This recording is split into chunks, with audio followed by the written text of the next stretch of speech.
आप में से कई माताएं ऐसी बैठी है जो सावन के सोमवार का व्रत करती हैं। कौन कौन ने करा था सावन के सोमवार का व्रत? हमने भी करा था, तो हम भी उठाए। ठीक है, आप लोगों ने व्रत किया ना। अब आप में से और हम में से कई माताएं बहन भाई ऐसे होंगे जो व्रत करे होंगे, तो उन्होंने एक टाइम फलाहार किया होगा, एक टाइम जम के बोलो भोजन किया होगा। आप में से कई लोग ऐसे होंगे जिन्होंने एक टाइम फलाहार करा तो दूसरे समय पर भी फलाहार किया होगा। आप में से कुछ लोग ऐसे होंगे जो एक टाइम केवल फलाहार करे होंगे, दूसरे समय कुछ भी नहीं लिया। बोलो बोलो, सही है कि गलत है? अब ईमानदारी से बोलना। आप में से कई लोग ऐसे होंगे जिन्होंने दिन भर कुछ भी नहीं खाया होगा, केवल एक गिलास दूध, एक फल और बाबा का प्रसाद लेकर और व्रत कर लिया। अब आप में से कई लोग ऐसे भी होंगे जिन्होंने दोनों समय भोजन करा होगा और सुबह नाश्ता भी किया होगा, दिन में पानी पूरी भी खाई होगी, शाम को थोड़ा भगर भी, सब खाया। अब जरा बहुत बहुत गहन चिंतन वाला विषय है, जरा ध्यान दीजिएगा।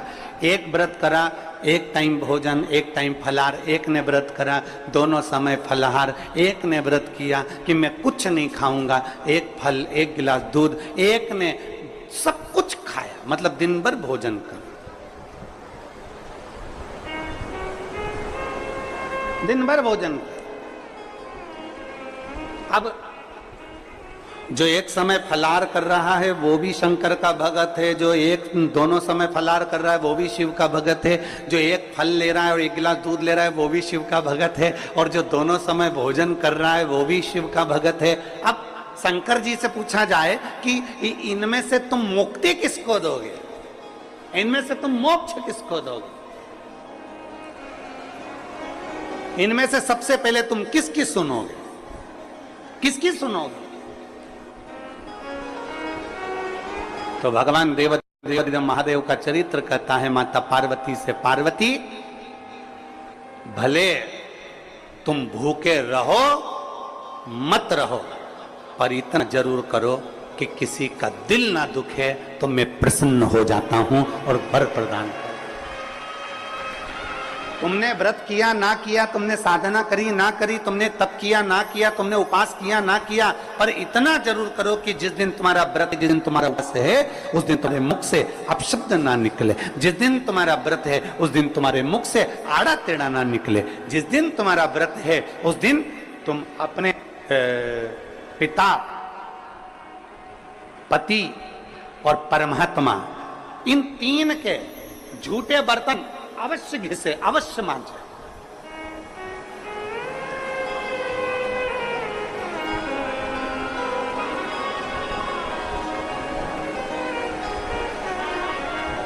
घर के सारे बर्तन, बर्तन मांजने वाली कोई आए वो मांजे, मना नहीं है, पर 3 बर्तन अपने को खुद मांजना चाहिए। पहले नंबर पर पिता के झूठे बर्तन, दूसरे नंबर पर पति के झूठे बर्तन, और तीसरे नंबर पर परमात्मा के झूठे बर्तन हमें स्वयं मांजना चाहिए, हमें स्वयं। इन 3 के बर्तन अगर दूसरे मांजते हैं तो आधे से ज्यादा वस्तु पर हक जो बर्तन मांजता है उसका हो जाता है। अब तुम समझ लेना अच्छे से, हम इसको बहुत विस्तार से नहीं कहेंगे। मालूम पड़े पिता के झूठे बर्तन अगर आप मांज रहे हो, पिता के सामने आप झूठे बर्तन उठा रहे हो, पिता के सामने आप बर्तन लेकर जा रहे हो, पिता के सामने आप उनके बर्तनों को मांज रहे हो, पिता के सामने आप उनके बर्तन उनके कमरे में उठाने जा रहे हो, पिता के सामने आप उनके झूठे बर्तन लेकर घिस रहे हो, मांज रहे हो, साफ कर रहे हो, तो पिता आपको देखेंगे तो उनके मन में आएगा मेरी बहू कितनी अच्छी है, देखो सारे बर्तन वो मांजने वाली मांजती है, पर मेरा झूठा बर्तन मेरी बहू मांजती है। तो पिता अपनी तिजोरी का माल निकाल के चुपचाप से तुमको दे दे। ये मेरी बहू है। सारे बर्तन दूसरे मांजते हैं, पर मेरी बहू मेरे बर्तन मांजती है। मेरी बहू मेरी सेवा करती है, मेरी बहू मेरी चाकरी करती है, मेरी बहू मेरे बर्तन घिसती है। दूसरे नंबर पर पति, पति के बर्तन, पति ने जिस बर्तन में भोजन किया है उसका बर्तन बर्तन मांजने वाला नहीं, उसके बर्तन पत्नी को मांजना चाहिए। और अगर पति के झूठे बर्तन कोई दूसरा मांजने लगता है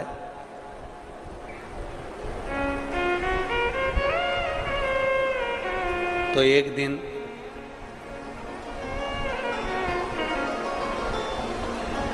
सेठानी नौकरानी और नौकरानी सेठानी हो जाती है। वर्षा नहीं, बहुत सावधानी, बहुत सावधानी।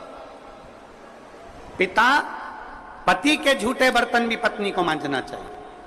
स्वामी के झूठे बर्तन मांजोगी, पति की दृष्टि में आएगा सारे घर के बर्तन दूसरे मांजते हो, पर मेरी पत्नी मेरे बर्तन मांजती है, पत्नी मेरे झूठे बर्तन उठाती है, मेरी पत्नी मेरे झूठे बर्तन संभालती है, मेरी पत्नी मेरे झूठे बर्तन उठाकर रखती है। मतलब उसकी दृष्टि में आपका भाव बढ़ता चले जाएगा। तो आपको जिस दिन तुम बोलो कि मुझे ये चाहिए, पति को याद आ जाएगा ये मेरी सेवा करती है, झूठे बर्तन तक संभालती है, तो तुरंत साड़ी भी दिलाएगा, करवा चौथ अंगूठी भी दिलाएगा, निश्चित।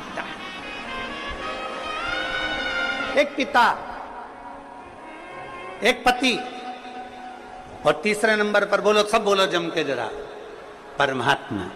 तुम्हारे घर में भगवान का मंदिर है, तुम्हारे घर में छोटा सा शिवालय है, तुम्हारे घर में छोटा सा देवालय है, तुम्हारे घर में छोटा सा मंदिर बना हुआ है। उस मंदिर में तुम भगवान की पूजन करती हो, पूजन करने के बाद भगवान को स्नान कराती हो, स्नान करा हुआ बर्तन रखा रहता है, लोटा रखा रहता है जल चढ़ाने वाला, भगवान के भोग लगाने की छोटी सी कटोरी होती है, भगवान को पानी पिलाने का छोटा सा लोटा होता है, कलश होता है, झारी जी होती है, या कोई गिलास होता है। भगवान का बर्तन, परमात्मा का बर्तन घर की स्त्री को, घर की नारी को स्वयं मांजना चाहिए, वो बर्तन मांजने वाले को नहीं देना चाहिए, क्योंकि परमात्मा ये देखता है कि ये मेरे बर्तन मांज रही है, मैं इसको भंडार भर देता हूं। पिता, सब लोग बोलेंगे कौन कौन के बर्तन मांजना चाहिए, जम के बोलो, पिता, पति और परमात्मा। इन तीन के बर्तन, इन तीन के झूठे बर्तन, इन तीन के झूठे पात्र का घिसना, झूठे बर्तन को मांजना श्रेष्ठ। पिता, पति और परमात्मा।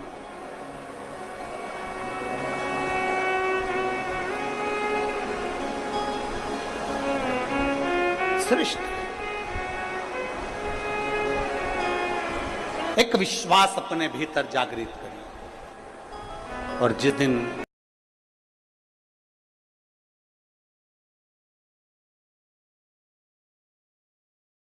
कोई सा भी व्रत, आपका सोमवार का व्रत है, आपका शिव जी का अगर कोई व्रत कर रहे हो, तो उस दिन आप भगवान शंकर को चढ़ाने के लिए बेलपत्र मत तोड़ो, एक दिन पहले तोड़ो। क्यों कहा गया? हमारे शास्त्र क्यों कहते हैं कि पशुपतिनाथ का व्रत कर रहे हो तो बेलपत्र को एक दिन पहले तोड़ना, सोमवार का व्रत कर रहे हो तो बेलपत्र को एक दिन पहले तोड़ना, प्रदोष का व्रत कर रहे हो तो एक दिन पहले बेलपत्र को तोड़ना। एक दिन पहले उस बेलपत्र को क्यों तोड़ा जाता है? जिस दिन हमारा व्रत रहता है उस दिन हम बेलपत्र क्यों नहीं तोड़ सकते? तो हमारा शास्त्र कहता है, शिव महापुराण वर्णन करती है कि जिस बेलपत्र की पूजन आप साल भर में अगर एक दिन भी आपने बेलपत्र को जल चढ़ाया है, एक दिन भी बेलपत्र को नमन करा है, एक दिन भी बेलपत्र के वृक्ष को यदि तुमने पूजा है, साल भर में एक दिन भी आपने अगर बेलपत्र की आराधना करी है, तो आप जब जब सोमवार का व्रत रखती हो, प्रदोष का व्रत रखते हो, आप जब जब शिवरात्रि का व्रत रखते हो, आप जब संकट सोमवार का व्रत रखते हो, पशुपति व्रत रखते हो, तो तुम्हारे उस व्रत को सफल बनाने के लिए बेलपत्र का वृक्ष भी तुम्हारे लिए व्रत रखता है, जिससे तुम्हें उस फल की प्राप्ति।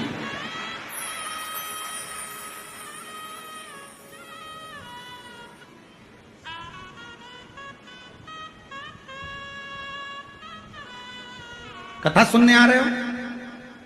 घर के बाहर बेलपत्र का पेड़ है, कथा श्रवण करने जा रही हूं, बेलपत्र का वृक्ष है। नहीं, आपको अगर कथा सुनने जा रहे हो तो बेलपत्र अगर चढ़ाना है तो एक दिन पहले आप बेलपत्र को उतारो।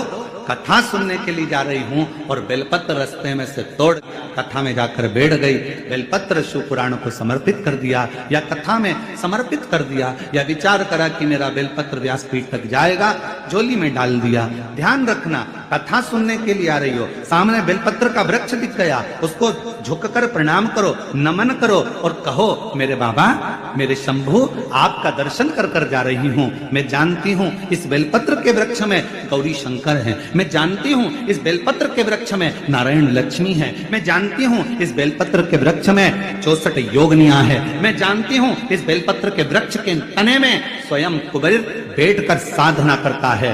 इस बेलपत्र के वृक्ष को मैं नमन करती हूं। बाबा, आपसे प्रार्थना करती हूं कि मैं कथा सुनने के लिए जा रही हूं, जब मैं कथा सुनकर वापिस आऊं ना, हे बेलपत्र महारानी, हे बेलपत्र के वृक्ष, हे शंकर, ऐसी कृपा करना कि मेरी खाली झोली को भंडार से भर देना, उसको नमन कर। और हम क्या करते हैं, कथा सुनने जा रहे हैं तो बेलपत्र का वृक्ष अपने आंगन में है या बेलपत्र का वृक्ष रास्ते में पड़ गया, 4-6 बेलपत्र तोड़ लिए, कथा में जाकर बैठ गए, कथा सुन ली, बाद में बेलपत्र समर्पित कर, ना ना ना ना, आते समय बेलपत्र को नमन करते हुए,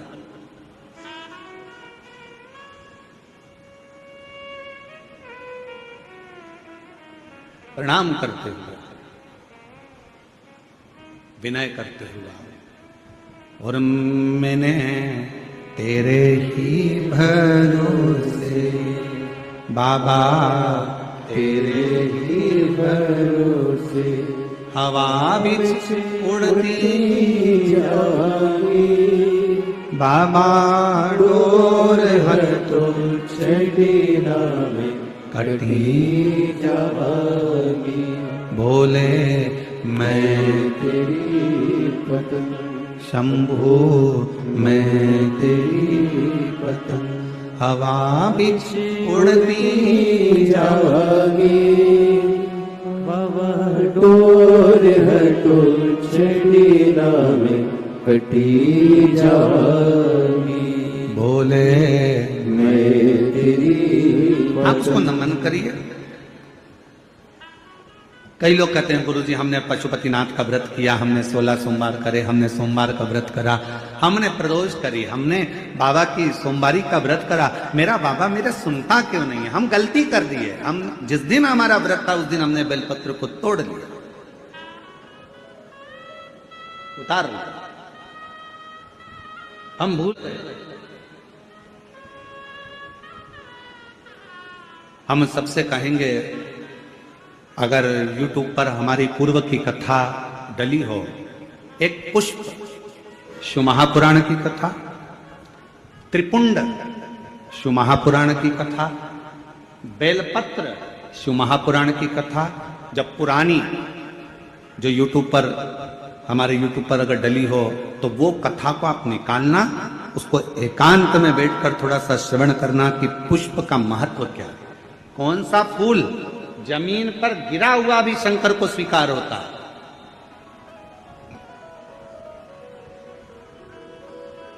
कौन सा पुष्प शिव को किस स्थान पर चढ़ाया जाए।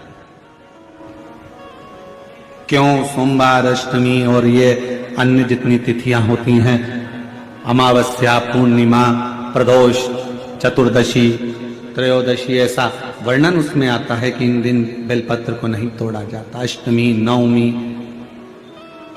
ये तिथियां हैं, क्यों नहीं तोड़ा? किस लिए? क्या कारण है कि इन तिथियों पर बेलपत्र को नहीं तोड़ा जाता? तो कहा, जब हम रोज बेलपत्र को जल चढ़ाते हैं, शंकर की आराधना करते हैं, तो बेलपत्र के वृक्ष के नीचे बैठकर देवता भी हमारे कल्याण की कामना करते।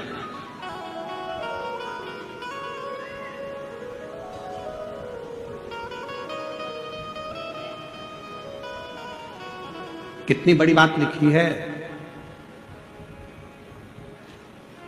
लिंग पुराण को उठाकर अगर आप पढ़ेंगे तो उसमें लिखा है, 1.25 किलो सोने के सिंहासन पर कितने किलो? जम जम के बोलो जरा, आवाज नहीं आई। 1.25